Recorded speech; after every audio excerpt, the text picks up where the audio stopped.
Hey guys, Ramsey here. Welcome to another video. Today we have a Christmas special video. It's been 2 years. Tomorrow will be Christmas Day, and tomorrow will be 2 years to the day that I did my Christmas special video for the first time. First and only Christmas video I've ever done. And a couple things have happened basically in not just the channel, but also my life that make this video a very special video. So the first thing is that for the entirety of my channel, for 3 whole years, I've been doing these reviews off of my phone, off of an old school S10 Plus. And the phone broke once, and instead of buying a new one, I just got a new glass on it or whatever, a new face, because it had insurance on it. And finally, Friday, so 4 days ago or so, it officially busted. It gave out because, well, I tried to put it on the table, and instead I threw it into the table, and the thing, like, literally the screen wouldn't work at all.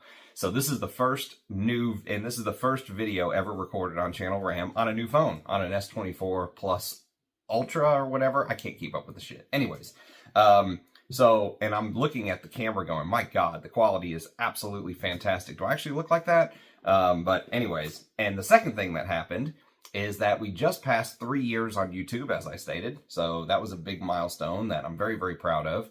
I've put over 1,000 videos up in that 3 years, which is some pretty darn good work ethic, if I must say so myself. There are channels out there that have been doing it for a decade and have less than half the videos out there. I've got a ton of old content. If you're new to the channel, go check out some of my older videos. Like I said, there's an old Christmas video from a couple years ago if you like this Christmas content. And the third thing that happened that really motivated me, I was not going to do a video. I was going to wait until the end of the year and do like a This Year in Perfume 2024 is kind of the final video of the year. But a bunch of folks from the channel got together, and they actually sent me a gift. And when I unboxed it, I said, thank you, Angie. But actually, Angie was just the facilitator because a bunch of folks from the channel got together and made me a Christmas card. And they all signed their names on it. And so I just want to take a second and say to each and every one of you who kind of contributed to my gift of Oud Taiwan, really, really touched me. I mean, you know, I can't think of any other channel on YouTube I think I've ever seen personally where the subscribers have chipped in a way that you guys have. And for that, I am eternally grateful. I never asked for anything. And so the fact that you all do it of your own volition and kindness and warmness and wanting to be a part of Channel Ram really is touching and meaningful to me. So from the bottom of my heart, thank you very much. That meant even more when I saw all the names on the list. So honestly, thank you to everyone who contributed and anyone who's ever sent me anything, even if it's just a decant, you know, kind of keeps Channel Ram going, as I am an independent channel. I get very little from brands. Mostly what comes my way is either sent from you guys or spent with my own money. I would probably say 95% or more of my collection has been my own money over the years. And, you know, recently there's been some factors in my life where I cannot buy anything. And so, you know, the generosity of keeping things like this coming have been really touching, kept me in the Christmas spirit, you know what I mean? So I decided I'm going to do a Christmas 2024 video for you guys, and it's going to be a top 10. The first 3 fragrances are officially discontinued, okay? The middle 3, I'm going to show some older bottles, but technically you could probably find a newer version, if you will, or there's a newer updated version. And then the final 4 on the list are available in production. You know, you can just go down to your local Sephora and maybe buy a bottle or something, or just online you'll find some stuff. But so we're going to do a top 10 Christmas list in the season of Christmas. And, you know, when I think about Christmas, I think about spices and warm fragrances. And I think about fragrances that are not too challenging. Like, I'm not going to lie, I wore Oud Taiwan twice already since this came as a gift, as my scent of the day. This is the kind of stuff that I have been craving for lately, okay? But as much as I love Oud Taiwan, if you're going to be around a bunch of family members and around a bunch of friends, especially enclosed in maybe like a kitchen area or a dining room or a tight room or a smaller house or something like that, you know, and you're going to have a bunch of family members over, maybe wearing something like Oud Taiwan is not the best move as far as, you know, wearing fragrances that bring out the Christmas spirit and bring people close to you. You know, you don't want to drive them away. You don't want them to go running to the other room because of your fragrance, you want them to come closer and to have that memory of Christmas. And so for me, it's always about spices and, you know, the warmth of almost like you can see the goods being baked in the oven, you know, the food being cooked, the smell of food and family and friends in the air. And you want fragrances that kind of embody that, you know what I mean? So as my scent of the day today, which has been one of my favorite Christmas fragrances over the years, this is Noir Areej. So today on Christmas Eve, I'm wearing Michel Rudnitska's Noir Areej, which I think is one of the most interesting fragrances. Now, the only issue is I have a comparison video on the channel between the vintage version back before Frederic Malle was purchased and after they were purchased. So if you want to check out some of the differences, you can. Needless to say, I'm not as much of a fan as the new version. The vintage version does this amazing thing where it is an oriental fragrance. Imagine him creating an oriental fragrance without the heavy oriental parts. Like imagine like Operation. He goes in there and like took out the oriental bits and pieces, the heavier parts, the ambery parts. So what's left is this very interesting, spicy, woody fragrance. And, you know, the other thing I noticed is these fragrances that use orange and spices together combine brilliantly for Christmas fragrances for some reason, especially when it's mixed with things like nutmeg and cinnamon and pepper and stuff like that. And that's exactly what this is. Now, this is my scent of the day today. This was on my previous Christmas video, along with 14 other fragrances. So if you want to check that out, you can go watch the first video. I do have a couple honorary mentions before we get into the list. The first one I literally just did a review on 2 or 3 weeks back. It is Egoiste. It's a vintage Hall of Fame review. You can go check that out. Egoiste is a perfect fragrance for Christmas. You can go watch my full review. I went into a lot of detail with this. Egoiste is an amazing fragrance from 1990. A Chanel fragrance that financially was a flop, but for us frag heads, I think it's an absolute gem. So you can go check out my full review on that. The other one, and I tried to pick fragrances that I haven't discussed in a while, because sometimes I can get into this routine of talking about the same things over and over again, the stuff that really excites me and that I want to wear, but there's so much more. I mean, you know, I would probably bet, that something like 90% of my collection is unreviewed. Maybe 85 to 90%. There's so many bottles on these shelves that I would love to do full reviews and discuss with you guys. And so I'm trying to get out of the rut of talking about the same things over and over again. But this is called Dior Mitzah, and this is on that list to review. It came out in 2010. It was one of Francois Damashi's earliest creations for the Privé collection, La Collection Privé, or whatever they call it. This is a spicy oriental that to me draws very heavily from something like Ambre Sultan, which in my opinion is the ultimate amber, the reference spicy amber. And again, Serge Lutens is a great brand for these type of celebration videos, Thanksgivings and Christmases. Serge Lutens is a great brand for me. And I highlighted many of them in my previous video on Christmas as well. But Mitzah draws heavily from that, but it adds more of this kind of like honeyed aspect to it. So imagine this like flowing honey with the patchouli and the spices and the rose and labdanum and frankincense. And this is really when Francois Damashi was making some great stuff for Dior. The end of his run, I really feel like he started to fall off the horse a little bit. Maybe he was just throwing stuff against the wall. Maybe he knew he was on the way out, was like, screw it, I'm just going to release all this stuff. Maybe that's what Dior wanted him to do. But his early stuff, you know, stuff like this and Leather Oud, and even 2014, Queer Canage came out. You know, those kind of fragrances were like classic Francois Damashi. So crazy to think that was a decade plus ago. But Mitzah, if you're into those kind of spicy oriental fragrances, and again, it's the spices and the mixture with the cinnamon. Cinnamon plays a big part, I think, in because it's this very warming type feel, you know? And so for holiday celebrations where you're around a bunch of people, cinnamon's a beautiful note. Really adds this perfect warming aspect, especially when it's usually cold outside. It's raining right now. I don't know if you can see. Oh, well, of course you can't see. I don't know if you can hear the thunder in the background. But this kind of weather, cinnamon and ambers and spices just sort of warm you up, you know? It adds this feeling of like being in a sweater, and Mitzah does exactly that. So I'll review it one of these days. Okay, so let's get to the official top 10. So again, the first three are going to be discontinued and hard to find. So for those of you who are into sort of hunting down these harder to find fragrances, the first three are for you. So this first one is called Spice Bazaar by Nishane. And let me take it out of the packaging so I can kind of show you. This came out in 2014, so a decade ago. And it is one of the Nishanes that got the axe for whatever reason. I have no idea why. But I will show you a picture of Spice Bazaar that perfectly represents the fragrance. And I actually wore this as my scent of the day yesterday. I was thinking it might be a good Christmas fragrance, and you know what? It's not bad. I don't think I would put it as one of the all-time great Christmas fragrances. Like I think of things like Noir Peace and Areej by Serge Lutens, which made the list last year as like all-time Hall of Fame Christmas fragrances. Spice Bazaar works great for this time of year, and it adds this spicy, oriental, sort of, there's a little bit of this combination of like cumin and cinnamon that comes together. But there are fresher notes in here. There's juniper, which adds this sprightly type feeling. There's rosemary, which adds just a little bit of oiliness to it. But mostly the spices come across as very, very dry. And there's a little bit of yuzu for some freshness in the top.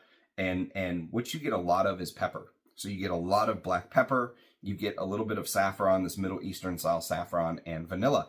And the imagery, if you will, is of this grand spice bazaar. Imagine literally being in Istanbul and you're walking through the grand spice bazaar, and this is the image that you see of spices of all different types and colors lined up.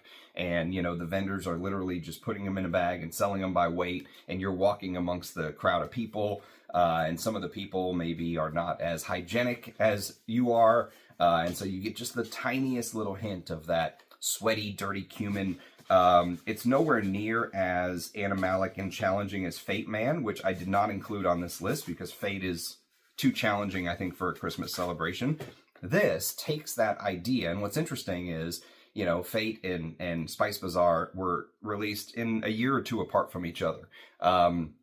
And so you can go check out my full review of Fate Man if you want to kind of dive into something that is like Spice Bazaar, but maybe a little bit more challenging. That is also discontinued, unfortunately.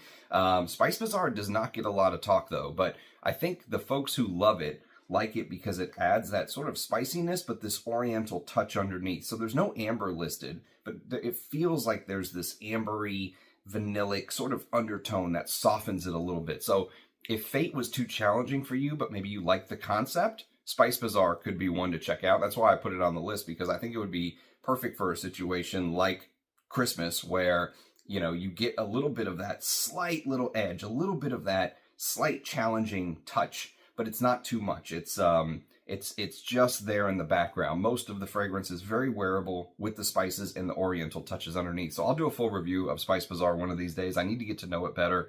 It's only the second time I've ever worn it as my scent of the day, but I really enjoyed it. And I could easily see this being, you know, up there with some of my favorite spicy fragrances. It's a little tame for me, I think, to be on the all-time great spicy list. But I could totally see myself really, really enjoying this as time goes on. So Nishane's Spice Bazaar from 2014 is number one. And like I said, unfortunately discontinued. Number two, which is also unfortunately discontinued, is an Escada fragrance. And Escada stupidly discontinued all of their men's line, the entire thing. They don't make men's fragrances at all, for whatever reason. The men are discriminated against at Escada. So they only make female-targeted fragrances now. But this is a 1993 release, and it is Escada Pour Homme. And this is the Eau de Toilette. I've done a comparison video of the Eau de Parfum, and I actually prefer the Eau de Toilette. It was last marketed by Scannon. And so this is, imagine that sort of amber fougere DNA that came about with things like Heritage, Zeno by Davidoff, that kind of thing. This was very, very popular in the late 80s, early 1990s, but here they add a very special note of cognac, okay? This is one of my favorite cognac fragrances. This along with Creationy and a couple others. But the cognac here in the top adds this element of, imagine being with family and you're sitting around, you're having a snifter of cognac or whatever it is, enjoying the time, watching the football game on TV or whatever. It's that feeling, you know? And Escada pour Homme adds that, but with this classiness to it. So if you're going to maybe more of an upscale Christmas, if you're going to a party where you're not going to show up dressed like me in a t-shirt and, you know, matching, sweatpants or whatever, you're going to show up wearing like a suit or dressed to the nines. This adds that element of sort of high class, professional suaveness to it. I love these type of fragrances. Escada pour Homme, Guerlain Heritage, Zeno by Davidoff. Those kind of fragrances are like mainstays for me.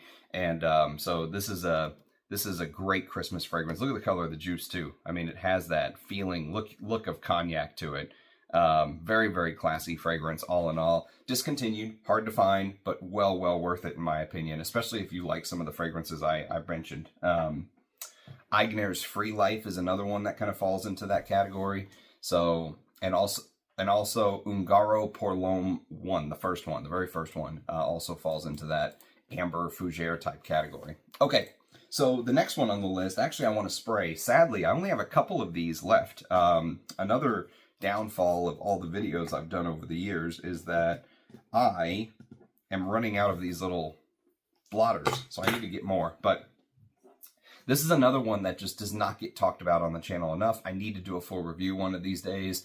It'll be a discontinued gem fragrance review, but this is called Sybaris by Puig, and this is created by actually two all-star perfumers. One is Alberto Morillas, and the other is Rosendu Mathieu, who unfortunately passed away a couple years ago.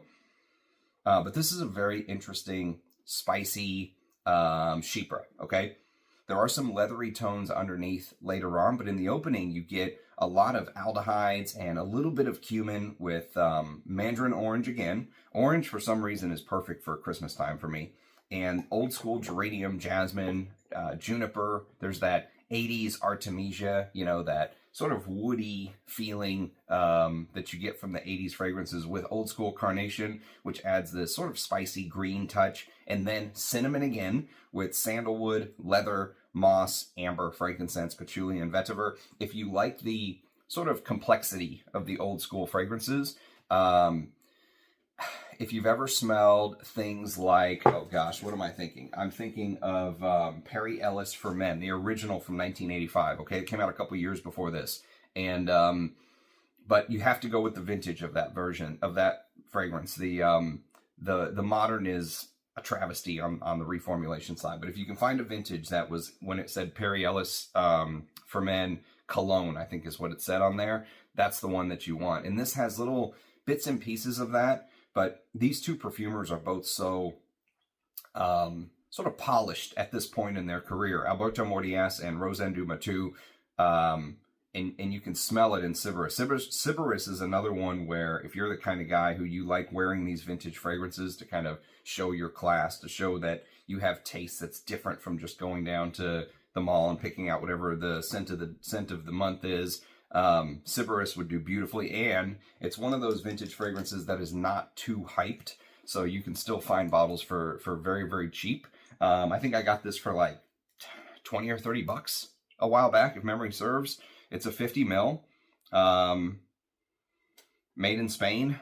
So yeah, this is unfortunately discontinued, but if you're into the old school masculines, this is perfect for a Christmas get-together. Very, very classy, along with the Escada pour Homme. Okay, now we're going to get into the next three, where I'm going to show some vintage versions, but you could still find these fragrances if you do some digging in modern formulations, okay? They may be a little bit different, but you'll at least get in the ballpark. So the first one is from the House of Molinard. Again, another house that really gets overlooked in Fragcom.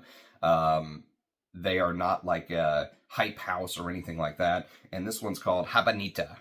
Now, I love Habanita. Habanita is probably one of my favorite old school Oriental fragrances from the past. You know, you talk about stuff like, I mean, I would put it in that category of fragrances like Shalimar, Mitsuko, these old school gems, you know, from 100 years ago. This originally came out in the 20s. The fragrance that I'm showing you is the re-release from the 1980s. 88 is the version that the Eau de Toilette was re-released in 88. It then got discontinued, and then I think about a decade or somewhere between 15 to 10 years ago, they re-released it again, okay? And it's that re-release again that you can currently buy.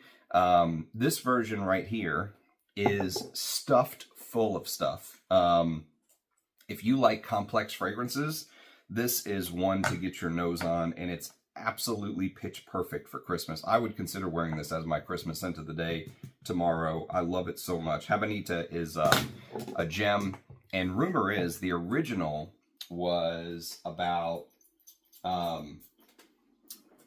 it was made to sort of cover up the scent of smoke. Women weren't supposed to smoke back in the 20s, but it was supposed to almost blend into the cigarette in a way where they would spray their cigarettes and give it this sort of fragrant touch more than just what a regular cigarette would smell like, because there is this undertone of smoke. But again, very similar to how I was describing the Nishane. It's nothing where, even though the Nishane and Spice Bazaar has a little bit of cumin undertouch, this has a little bit of this smoke undertouch, but it's under enough where it's not going to drive people away. It will bring them closer to you. So you have this galbanum mastic combination. Mastic is a very sort of sticky smelling spice with petit grain, which adds a little bit of freshness in the top, just a little bit, but you get a little bit of that old school galbanum green. I mean, you have to remember, this was the era of Val de Nuit and stuff like that. So Val de Nuit came, I think, just a couple years after Amanita was officially released. So you get this green galbanum in here. But very quickly, you notice that the galbanum is not the star of the show. It's kind of in the background. The star of the show for me is this very pudgy, sort of doughy smelling heliotrope.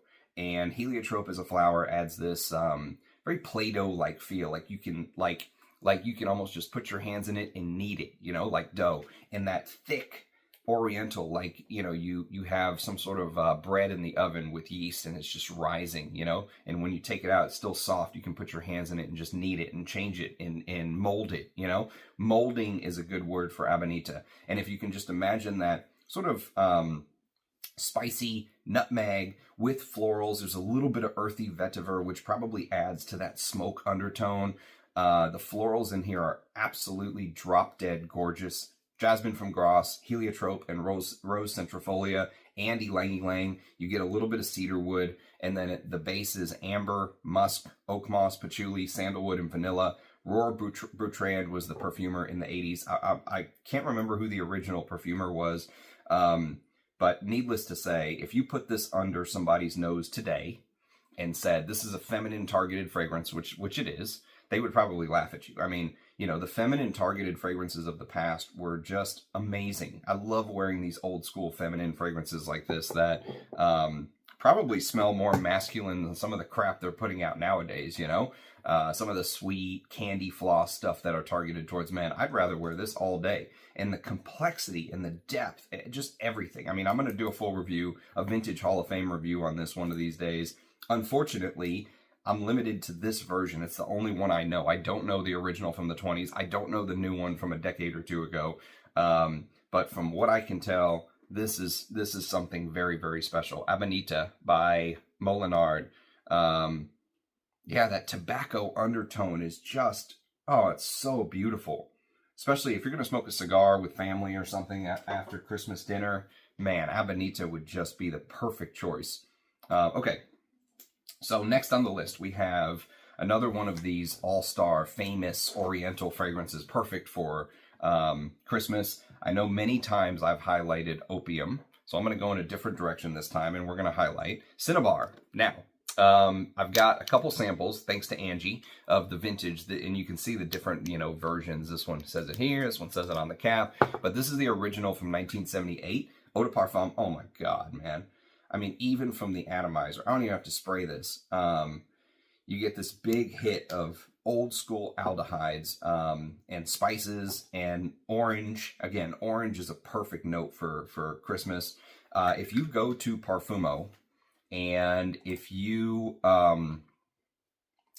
if you just go to Cinnabar, pull up the original from 1978 and go to the adverts where underneath there's like more pictures and there's a advertisement from when this first came out, you know? It almost looks like there's the red Christmas plant in the background. She's the woman in the advertisements wearing all like this orange, red, fiery color, almost like the color of the cap. There's all this beautiful pottery and stuff in the background, and it looks like you're in a mall that's been decorated for Christmas, you know, like they went all out. And this fragrance in 78 came out 1 year after YSL's Opium, which is right, yeah, back there. And I've talked about Opium at length. If you made me pick one between Youth Dew, Cinnabar, and Opium, it would be Opium, because Opium just speaks to me. However, this fragrance is overlooked way too much, in my opinion. And there's an interesting story behind it, because Estee Lauder, she was pissed when Yves Saint Laurent released Opium, because she thought Opium was a ripoff of Youth Dew. And I have Youth Dew. Actually, Bexod very kindly sent me a new bottle of Youth Dew that I probably won't be able to find it on a whim. Maybe I will. Probably not. Yeah, I won't be able to find it on a whim, but I will. Okay, so I actually decanted it. This was full because there's no sprayer, but I decanted it, and I've been wearing it occasionally. This easily could be on the list, so I'm going to add this to the list. Or let's just say you could easily add Youth Dew to the list. But these type of Oriental fragrances dating back, Youth Dew came out in the 50s. Opium came out in 77, and then Cinnabar was like a answer to Opium, because Opium blew up. I mean, it was like a phenomenon in the 70s. So this was 1978, and you get that combination again of cinnamon and clove. You know, you could even say Noir Peace was sort of idled off of some of these, but taking out that heavier sort of vanilla and amber and just leaving the flatness of just the patchouli and the vetiver and stuff like that in the base. But just an amazing spicy Oriental. It's got that orange kind of touch running through it. And it's just class. I love this stuff. Like, again, this is another one along with Amanita. I could easily see myself wearing this as my Christmas scent of the day. Cinnabar is fantastic from 1978. That will definitely get a Vintage Hall of Fame review one of these days.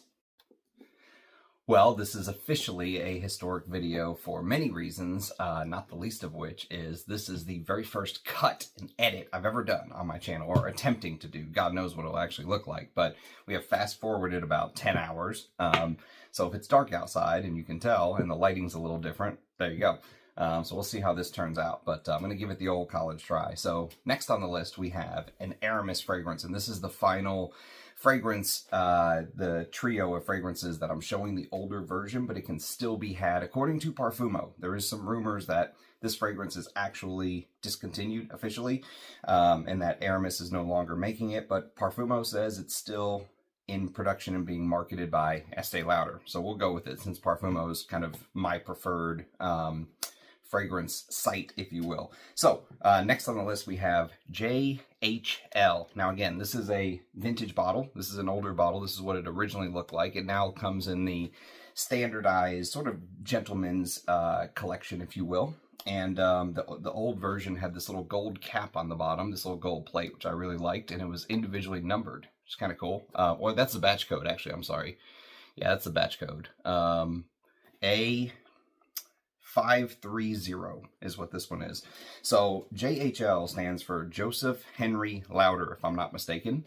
And this is in the exact same vein, if you will, as Cinnabar and Opium and Youth Dew, okay? This falls in this very similar category, if you will. Rumor has it that Joseph Henry Lauder absolutely loved this category of fragrance, this sort of Youth Dew, Cinnabar, Opium, and it was all the craze, right? But in the 80s, there wasn't this sort of gender blurring, if you will, back then. Men wore men's fragrances, women wore women's fragrances, and that was that.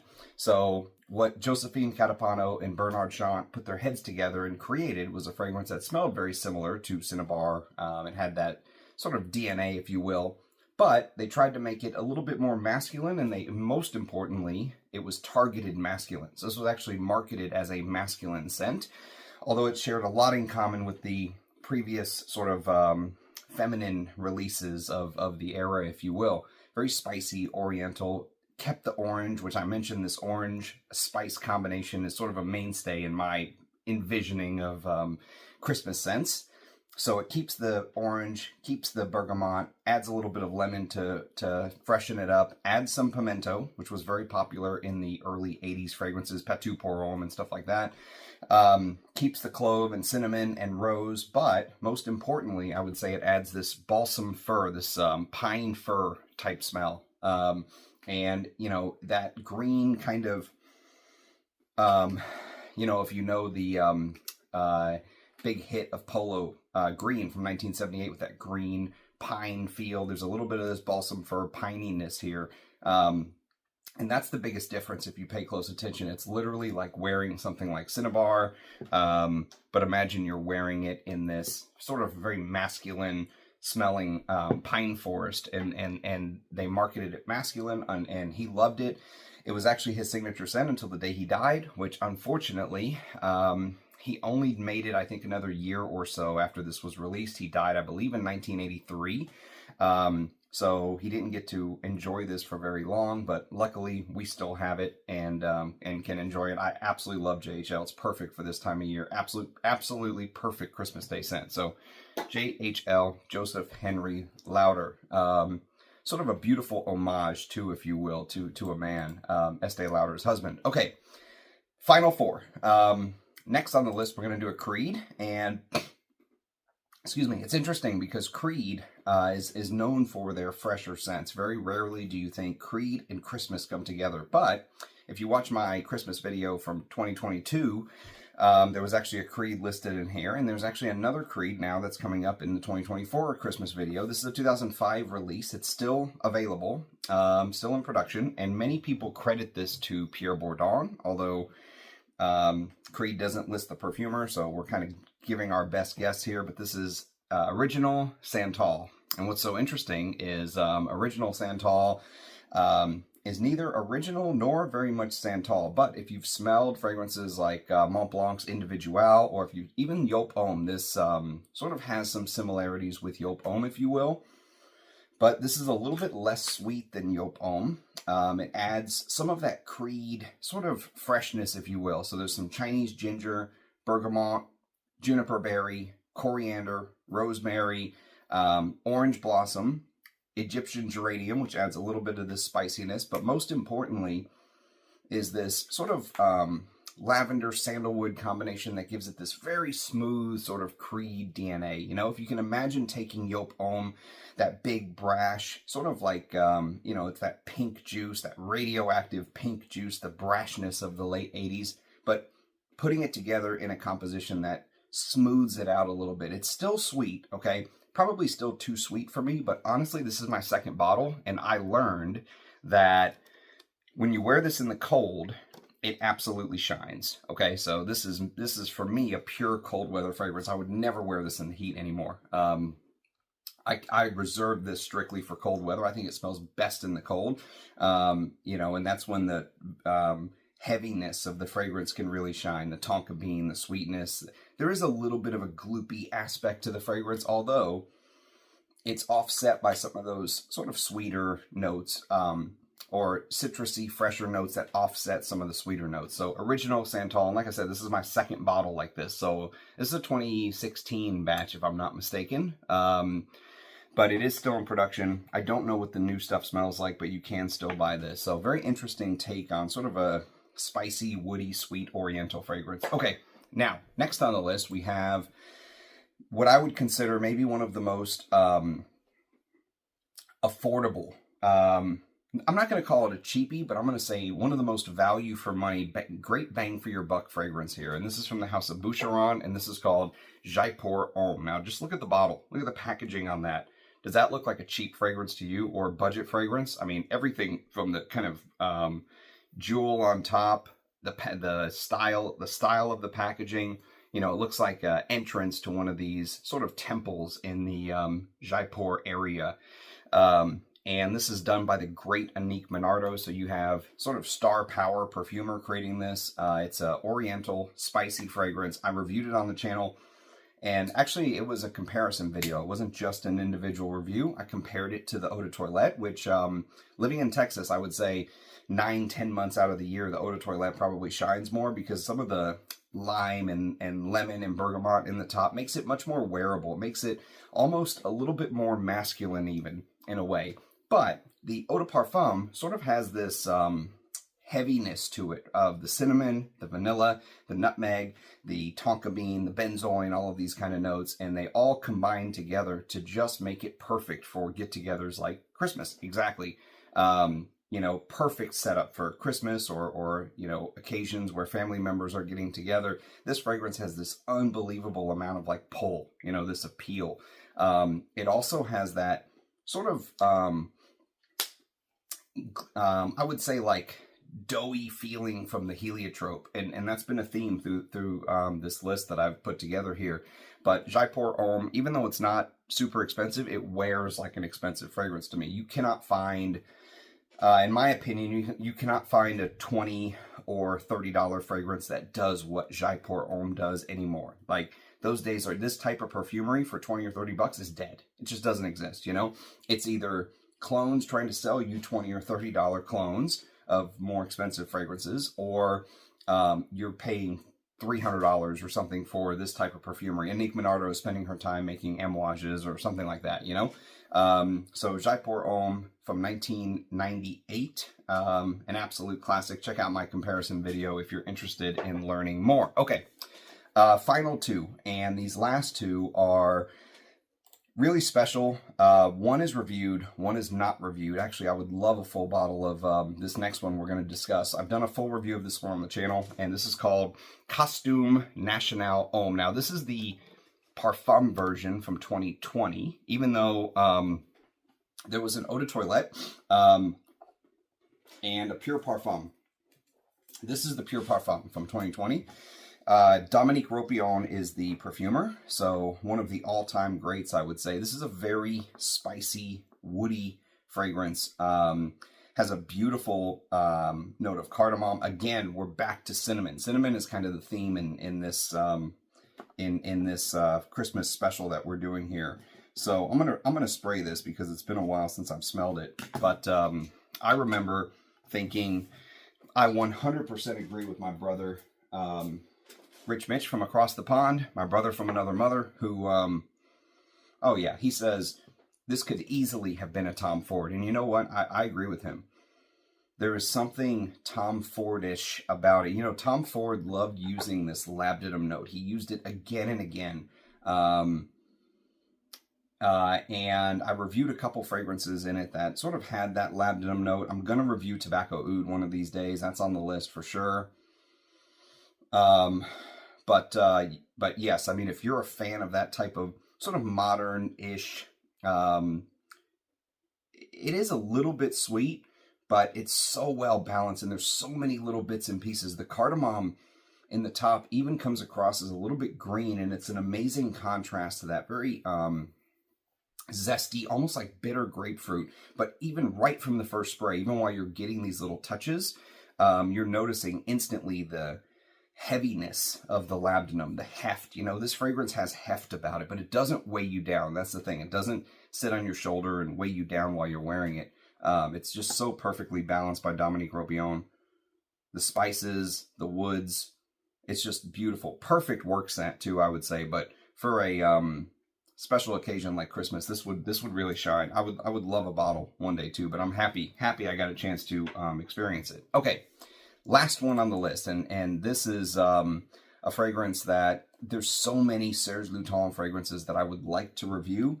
It's like never ending. I think I've only reviewed a handful. And if you go back to my Christmas list in 2022, I believe there were 3 Serge Lutens from that list. And this is actually the only one on the 2024 list. But this one is a fragrance that many perfumers, when they're asked, hey, what type of fragrance would, or if you could make one fragrance, what would it be, you know, that you didn't make from the past? Many of them say this, and this is Feminine to Dubois. So I've got a couple bottles of Feminine to Dubois. I absolutely love it. I think it's a pure masterpiece. It was done by all-star perfumers, Christopher Sheldrake, and Pierre Bourdon, and of course, Serge Lutens himself is listed as one of the perfumers who helped sort of put this together, if you will. Probably more creative director, if you will. It's just perfect. Again, easily I could make this my Christmas Day scent tomorrow. You notice the fruits from the very beginning, so you get this sort of old school almost combination of plum, which, you know, it's going to remind you of things like Roche Femme or stuff like that from the heaviness of the fruit notes. But what you notice instantly is a couple things. I get the sandalwood. The sandalwood is beautiful, but more importantly, I get rosewood. Rosewood's one of my all-time favorite woody notes, if you will. And of course, cinnamon again. That's the running theme, it seems, through this list. I inadvertently chose fragrances that had this spicy character to them. So you're going to get cinnamon. You're going to get cardamom, that combination again. But here, instead of focusing on the greener aspect, like in Costume National Homme, which, yeah, when you compare the two, it's very, very evident. You very quickly get this sort of like plummy spice concoction, right? So it's like a fruit spice concoction. And the whole point, the whole sort of mindset while creating this was supposed to be the femininity of wood. So they wanted to make a woody fragrance marketed towards women. That was the original thought in 1992. Now, Serge Lutens markets this unisex nowadays, but if you can just imagine these master perfumers all kind of putting their heads together, Christopher Sheldrake, Pierre Bourdon, and creating something that, while it has and we've almost come back full circle, because it's interesting. You look at all these notes and you think this is going to be a heavy beast, and it easily could be if it was executed differently, because it has cedarwood, sandalwood, vanilla, benzoin, musk, patchouli, amber, even a little bit of civet. But it doesn't come across as animalic, and it doesn't come across as heavy. It almost wears in a very similar style to how Noir piece wears. These two wear very similarly, but this has a little bit more of the vanilla, benzoin, amber in it, but it's executed in a thin fashion. So if you take a look at the color of the juice, right? See how it looks like it's almost like a little bit pale? If you can just imagine, instead of a deep, dark, rich, you know, amber, just imagine this pale sort of color, this feeling of it's there, but it's not super heavy. But you'll smell it in the air. And in the air, it's perfect for an event like Christmas. My 2 cents. Just the way the spices, the florals, the fruit notes all come together. I think Féminité du Bois is a perfect Christmas scent. So that is my top 10 Christmas fragrances for 2024. With my schedule, obviously I want to do as many videos as I can, but even doing one video, I've got to kind of chop it up and get time in where I can. So I'm very blessed to get to do these. I'm really hoping before the end of the year, I will get to do my This Year in Perfume 2024 video, and then I can get back to focusing on some individual reviews. So as always, I want to wish every single one of you a Merry Christmas from the bottom of my heart. There's so much, I would say, hate and, you know, bickering and online. It's like being in a car. You know, you're in a car, the guy next to you is in a car, there's metal between you. It's easy to just give the guy the finger and move on. But I really feel like, you know, the online fragrance community outside of a small group of people has just some amazing folks in it that I've met and connected with. There's a Discord channel if you want to kind of chat with some of the folks in the RamFam, if you will. And so I really wish that we bring ourselves together this holiday season and, you know, just show love to each other, and kind of the kindness that I've seen in the fragrance community has really humbled me. It's been amazing. So it's been a great journey. I hope you guys have a very merry, happy Christmas, and I'll catch you guys next time. Cheers. Bye-bye.